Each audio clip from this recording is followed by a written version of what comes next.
Look out! Earthquake! What should you do during a big tremor? This is Dan.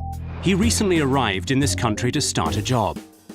Suddenly, his office starts to shake and the building sways violently. Dan's from a country that doesn't have earthquakes, and he panics. Luckily, his co-worker Rena is there to show him what to do. First, get under a desk for protection. If there's time, open a door to secure an exit. In a high-rise building, tremors could continue for 10 minutes or more. Although the shaking may make you feel sick, the building is unlikely to collapse, so stay calm. Dan is impressed by how cool Rena is. But he wonders why high-rise buildings sway with such long movements. Rena explains. The shaking movement due to an earthquake is called seismic ground motion. The number of seconds for each back and forth movement is its period.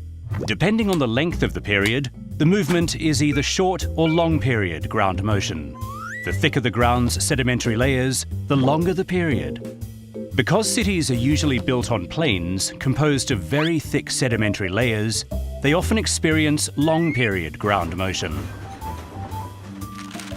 Each building has its own period, which depends on the type of construction and height. Higher buildings have longer periods, and these are more likely to be the same as the ground motion. When a building's period is the same as that of the ground, this causes resonance, which greatly magnifies the shaking. That's why, even though the ground outside is only moving slightly, a tall building might be shaking violently. Dan now understands what's happening. The only reason desks and lockers don't move is that they are all securely fastened down.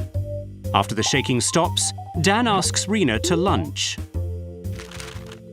"Not so fast," says Rena. "Don't assume it's safe to go outside so quickly. If you're near the sea or a river, a tsunami might be coming. And after a major tremor, aftershocks make it dangerous to be near damaged structures, older buildings, or cliffs that might collapse." Rena tells Dan he should train to be ready for an earthquake. In earthquake-prone countries, communities hold disaster drills, and many facilities provide earthquake simulations. The latest facilities can simulate earthquakes in high-rise buildings and many other scenarios. To find out what's available in your area, just look online. Thanks to Rena, Dan is now ready for life in an earthquake zone. The next weekend, he takes his family to an earthquake simulator. Now they'll know exactly what to do in a big quake. To stay safe during a major earthquake, the most important thing is knowledge. Official online disaster mitigation sites provide all the information you need. Remember, don't rush, stay calm, and help others.